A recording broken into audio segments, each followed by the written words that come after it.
Yun guys, sa loob ng 5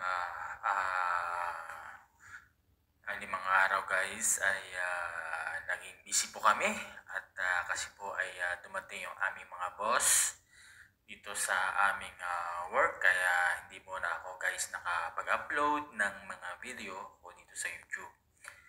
Bali guys, share ko lang sa inyo yung aming pinaka-table dito at yan naman po yung aming bar na kung saan kapag kailangan ng mga wine ay dyan kukunin. Nandiyan na rin po guys yung mga baso.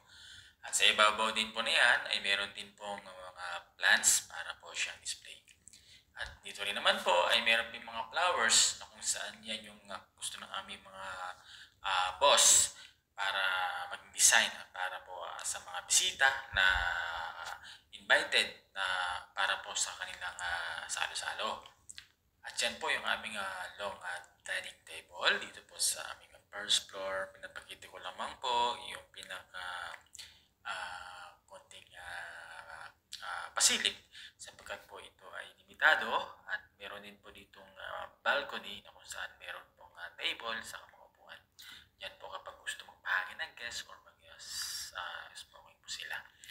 At yan, kaya sa mga kasama ko at kaibigan po sa YouTube guys, hindi po ako makapag-upload, sobrang busy po talaga.